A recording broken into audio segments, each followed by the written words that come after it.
Assalamualaikum warahmatullahi wabarakatuh. Ketemu lagi di mata kuliah anggaran. Pada pertemuan ketiga, kita akan bahas tentang anggaran penjualan. Jadi di sebelumnya kita sudah melakukan peramalan ya terkait penjualan, dan sekarang materi lanjutannya yaitu membuat anggaran penjualan. Yang pertama kita ketahui dulu faktor-faktor apa yang mempengaruhi anggaran penjualan. Ya, yang pertama dari sisi faktor pemasaran. Nah, hal ini bisa dilihat dari luas pasar yang dimiliki, apakah bersifat lokal ya, regional, nasional ataupun internasional. Kemudian keadaan persaingan juga seperti apa?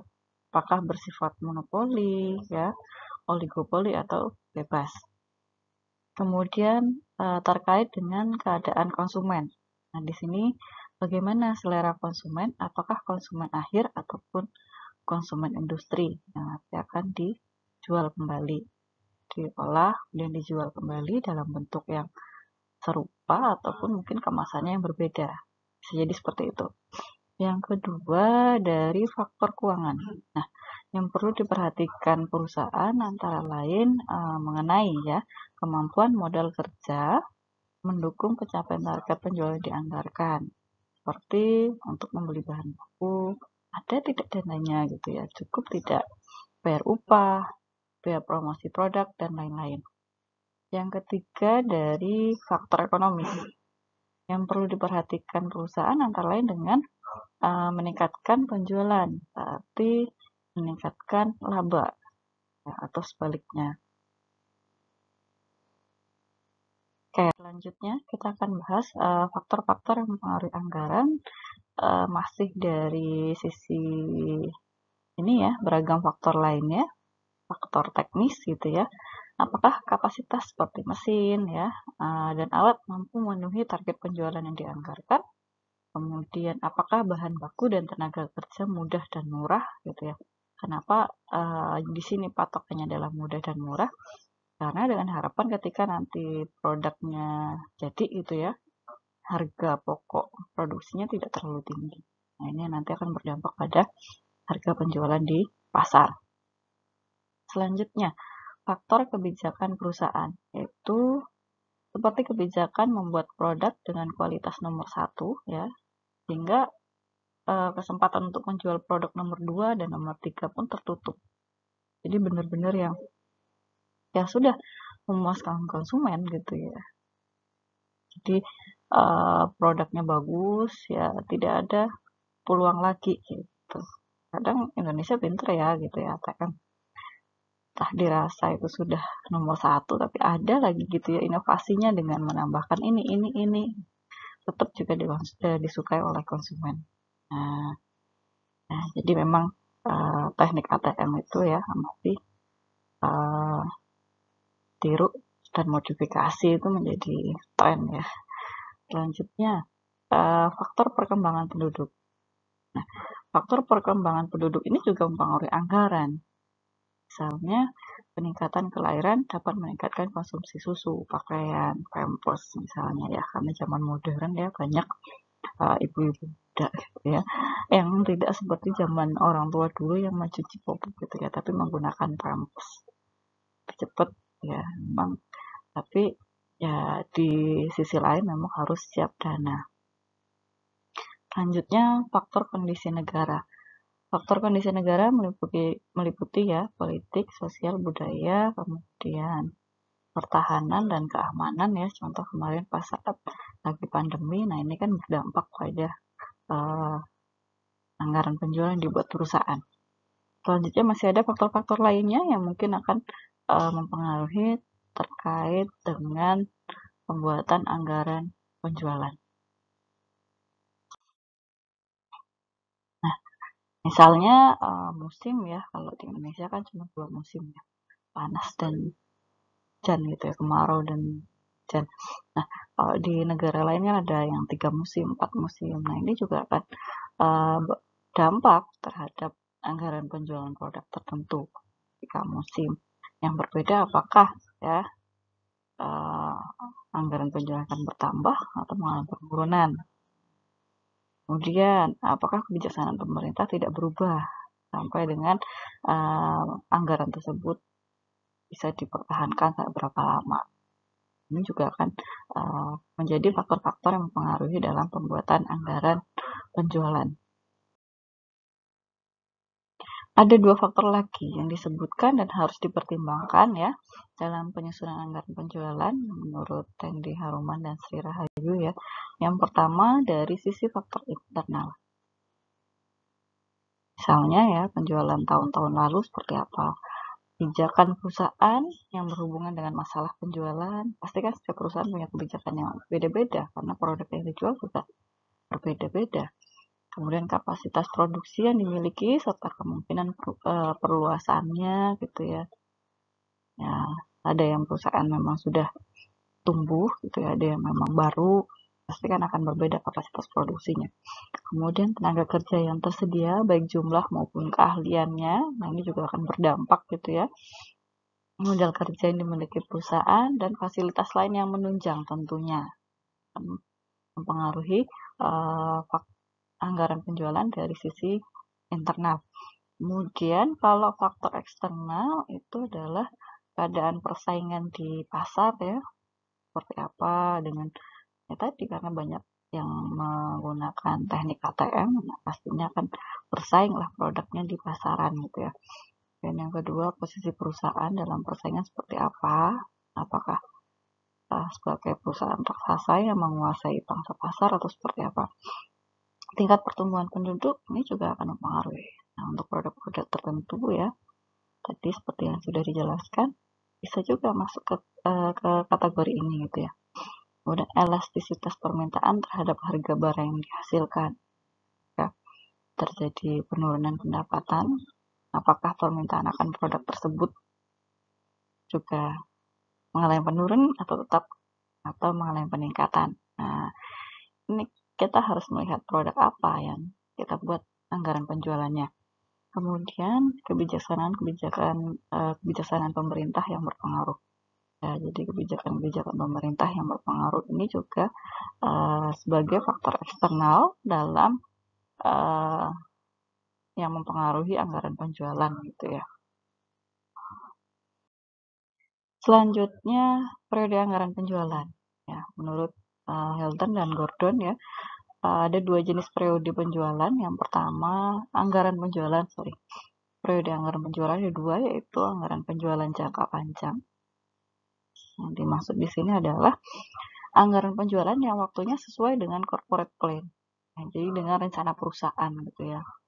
Anggaran penjualan jangka panjang biasanya dalam jumlah tahun dan menyangkut analisis dalam mengenai potensi pasar di masa mendatang yang dapat diakibatkan oleh perubahan populasi ya, ataupun keadaan perekonomian dan lain-lain. Sedangkan anggaran penjualan jangka pendek ya, ini biasanya mencakup 1 tahun atau 12 bulan. Dan biasanya lebih dirinci lagi ya dalam waktu triwulanan ataupun bulanan. Nah, anggaran penjualan jangka pendek ini harus disusun berdasarkan daerah pertanggungjawaban. Tujuannya adalah untuk memudahkan perencanaan dan pengendaliannya. Hal-hal yang perlu diperhatikan ya dalam menyusun anggaran penjualan itu berdasarkan Agus Haryadi ya. Yang pertama adalah rincian jumlah ataupun unit ya dari jenis produk perusahaan. Nah, ini bisa dilihat dari kemarin yang kita lakukan, yaitu ramalan penjualan. Kemudian rincian daerah pemasaran. Ya, jadi pemasarannya di daerah mana saja. Misalnya Kebumen dan Purwokerto. Kemudian diskriminasi harga, yaitu menaikkan laba dengan cara menjual barang yang sama dengan harga berbeda untuk konsumen yang berbeda atas dasar alasan yang tidak berkaitan dengan biaya. Nah, ini bisa dilihat gitu ya. Misalnya lagi momen-momen ada momen ya, kalau sekarang karena penjualannya online ya, biasanya ada masa belanja gitu ya. Mereka membuat tanggal sekian sampai sekian diskon berapa persen. Saya yakin teman-teman sudah tahu lah ya dengan penjualan-penjualan secara online. Selanjutnya ada potongan harga. Nah ini, potongan harga ini misal beli dalam jumlah banyak. Nah, untuk mempertahankan pelanggan kan kita harus memberikan sesuatu ya, yang untuk mengikatnya dia suka kembali lagi nanti kalau beli gitu ya, dengan memberikan potongan harga. Kemudian rincian penjualan ini menurut bulan ya, atau kuartalan ataupun semester dan tahunan. Jadi ketika bulanan itu kita tahu apa yang harus kita kerjakan, apa yang harus kita kejar. Begitu seterusnya sampai dengan tahunan. Kalau sudah jangka pendek terrealisasi, maka nanti kita juga harus menyusun jangka panjangnya, gitu ya, sesuai dengan rencana atau corporate plan gitu ya, rencana perusahaan. Langkah-langkah dalam menyusun anggaran penjualan. Yang pertama harus mempertimbangkan faktor ya yang mempengaruhi anggaran penjualan. Di dalam praktek ini kita di kelas itu lebih banyak menggunakan asumsi gitu ya, karena kita tidak berdasarkan realita ya. Jadi, asumsinya penjualan di kota ini sekian persen dengan harga segini. Nah itu, jadi kita lebih menggunakan simulasi di kelas ya. Yang B itu menetapkan harga jual untuk produk tertentu dan daerah tertentu. Nah misalnya Kebumen gitu ya, dengan daerah yang ada di Jawa Timur pastinya akan sedikit berbeda harganya. Kenapa gitu ya? Karena ada apa namanya ya, biaya yang dikenakan misalnya kepada tenaga pemasar kan gitu ya. Kemudian membuat taksiran atau ramalan penjualan tiap jenis produk yang akan dijual dan penentuan produk yang akan dijual pada daerah tertentu. Jadi dengan melakukan ramalan penjualan itu kita sudah tahu jumlahnya ya, sudah tahu jumlahnya, kemudian kita bagi untuk wilayah ini berapa persen persentasenya misalnya dari jumlah produk yang akan kita produksi. Nah bisa ditentukan berapanya karena ya berdasarkan kondisi wilayah konsumen, kemudian bagaimana antusiasnya, langsung suka apa enggak. Nah, sebelumnya pasti sudah dilakukan survei ya kalau awalan perusahaan baru berdiri atau produknya itu baru gitu ya. Tapi kalau produk-produk lama ya berdasarkan data-data penjualan periode sebelumnya. Baru di sini kita memperhitungkan anggaran penjualan ya, sudah dihitung baru disusun ya, disusun anggaran penjualannya. Nah, formatnya seperti ini ya, secara general formatnya seperti ini. Jadi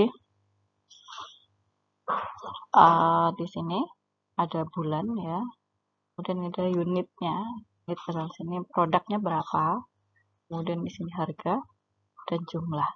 Nah, yang dijumlah adalah yang ini saja ya, kalau harga jangan dijumlah. Mungkin yang unit boleh dijumlah. Nah ini untuk misal ada daerah ya, daerah mana gitu ya, daerah A, B, dan C dengan produk A, B, dan C ya nanti akan lebih bervariasi tabel. Ini kalau dibagi per triwulan.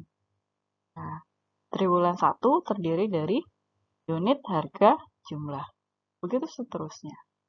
Ya, jadi 3 komponen ini setiap tabel ya per triwulan harus ada. Oke, ini contohnya tadi kasus ya. PT Cahaya Indah Abadi adalah perusahaan yang bergerak di bidang bola lampu. Perusahaan ini memproduksi dan sekaligus juga memasarkan 2 jenis produk ya, yang masing-masing produknya adalah BK1 dan BK2. Data penjualan perusahaan tersebut ya pada periode-periode lalu itu sebagai berikut. Oke, ini ya. Ini kita anggap ini tahun ya. Tahun 1, 2, 3, 4, 5 dari 2017 sampai 2021. Kemudian ini adalah penjualan per masing-masing produk per masing-masing tahun. Nah, dari sini ya ada data tambahan. Produk akan dijual ke 2 wilayah yang berbeda. Nah, 2 wilayah berbeda berarti 45% di Batang misalnya, 55% di Pekalongan. Untuk harga produk, misal untuk BK1 15.000, BK2 10.000. Nah, jadi dari data-data tersebut ya, susunlah anggaran penjualan untuk tahun 2023. Nah, kita lihat di sini cara menjawabnya ya. Misalnya dalam pembuatan anggaran ini, pertama kita harus melakukan ramalan ya untuk menentukan berapa unit produk untuk tahun 2023 ya. Misal kita menggunakan metode kuadrat terkecil. Ini kan salah satu metode ya, di minggu kemarin sudah kita pelajari untuk melakukan ramalan penjualan. Nah, di awal kita membuat tabel terlebih dahulu kan ya. Tabel 2017 sampai 2021 kita masukkan. Ini untuk yang produk yang pertama ya, BK1. Nah, X-nya gini dengan syarat sigma X sama dengan 0 ya. Boleh yang ini. Nah, jadi ada dua rumus ya dalam menggunakan metode kuadrat terkecil. Di sini kita buat ya, karena kecil ya, maka seperti ini cara membuat supaya sigma X-nya sama dengan 0. Kemudian di sini X kuadrat, baru kemudian X kali Y. Dari sini kita langsung bisa menghitung untuk A-nya adalah jumlah Y dibagi dengan N, yaitu A-nya 10.200. Sedangkan B-nya itu berarti sigma X kali Y dibagi dengan sigma X kuadrat. Nah, dari sini kita bisa susun persamaan. Y sama dengan A plus BX. A-nya adalah 10.200 tambah 100X. Nah, ini karena 2021 2, 2022 berarti 3 ya. 2024 berarti X-nya jadi 4. Maka di sini 10.200 tambah 100 kali 4. Maka ramalan penjualan tahun 2023 ya, itu sebesar 10.600 ya. Tuh. Oke, bisa dipahami ya. Ini kan materi minggu sebelumnya sebagai alat untuk menyusun anggaran penjualan. Nah, di sini ya penjualan 2023 untuk BK1 diramalkan sebesar 10.600 unit, di mana tadi wilayah pemasarnya dibagi dua. 45% di Batang, maka ketemu 4.770, 55% di Pekalongan sebesar 5.830. Nah, kalau udah BK1 maka kita lanjut ke BK. Selanjutnya kita membuat ramalan penjualan ya untuk produk kedua, itu BK2 dengan menggunakan metode yang sama ya. Hasilnya seperti ini ya, dengan bantuan tabel. Kemudian kita bisa tentukan nilai A dan nilai B-nya. Caranya sama dengan seperti tadi ya. Sigma Y kita bagi dengan N. Kemudian untuk B-nya adalah sigma XY kita bagi dengan sigma X kuadrat. Nah, dari sini ya, kita bisa menyusun persamaan. Y sama dengan A plus BX, Y sama dengan A-nya 17.100 ditambah 1.100X. Karena 2023 berarti kita urutkan ya, 2, 3, 4. Nah, berarti di 4. Maka Y 2023-nya adalah untuk BK2 sebesar 21.500 gitu ya. Dari hasil ramalan tersebut ya sebesar 21.500 ini ya. Kemudian kita bagi berdasarkan wilayah pemasarannya. Tadi ada Batang dan Pekalongan dengan persentase. Batang itu 45% kali 21.500, maka ketemu 12.095. Kemudian untuk Pekalongan 55%-nya ya dari 21.500, maka ketemu 11.825. Nah, dari sini kita sudah bisa membuat anggaran penjualan untuk tahun 2023. PT Cahaya Indah Abadi ya, anggaran jualan tahun 2023. Nah, ini daerah penjualan dan jenis produk ya. 1 tadi Batang, 2 Pekalongan. Dengan 2 produk, 1 BK1, BK2. Begitu juga di Pekalongan. Kemudian kita masukkan sesuai dengan pembagian produk untuk masing-masing wilayah. Untuk harga kita sesuaikan dengan masing-masing produk, sehingga di sini untuk total unit kali rupiah.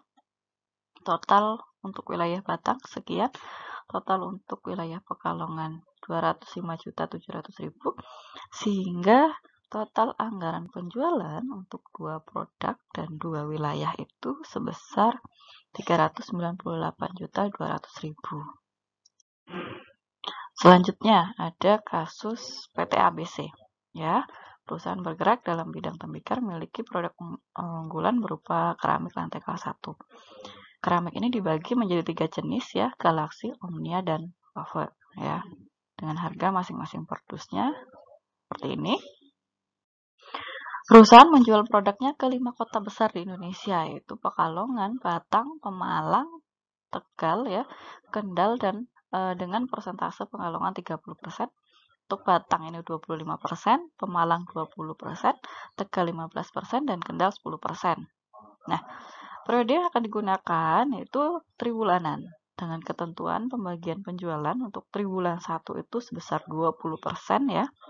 Triwulan 2 25%, triwulan 3 30%, dan triwulan 4 25%. Nah, jadi dari total penjualan itu, ya, dari total dari total ramalan jualan itu, ya, kita bagi dalam 4 triwulanan dalam hal ini maksudnya. Triwulan 1 20%, dari 20% ini baru nanti kita bagi, ya, misal 20% dari 100, ya, maka ketemu 20. 20 ini, dari 20 ini 30% dari 20 itu untuk Pekalongan, 25%-nya dari 20 untuk Batang, begitu seterusnya. Oke, bisa dipahami ya. Untuk berikut ini adalah data penjualan selama 5 tahun terakhir, ya, dari masing-masing produk. Contohnya dari sini 2017 sampai dengan 2021. Ya, ini ada Galaxy, Omnia, dan Wafer. Oke. Kemudian permintaannya adalah buatlah ramalan penjualan untuk tahun 2023. Di sini diminta menggunakan metode momen. Kemudian setelah selesai, lanjutkan dengan membuat anggaran penjualan untuk tahun 2023 berdasarkan periode waktu, ya, tadi dibagi dalam 4 periode, yaitu triwulan 1, 2, 3, dan 4. Dan daerah pemasaran, ya, ada Batang, ada Pekalongan, dan sebagainya. Dan 3 jenis produk. Ya, oke. Ya, waktu dalam mengerjakan 25 menit, ya. Nanti silahkan dikerjakan dan dikumpulkan, ya, jangan lupa. Oke, ini adalah referensi buku yang bisa teman-teman gunakan. Silahkan bisa pinjam di perpus. Oke. Saya kira itu untuk materi anggaran jualan, ya. Semoga bermanfaat. Kurang lebihnya saya mohon maaf. Saya akhiri, wabillahi taufik wal hidayah. Wassalamualaikum warahmatullahi wabarakatuh.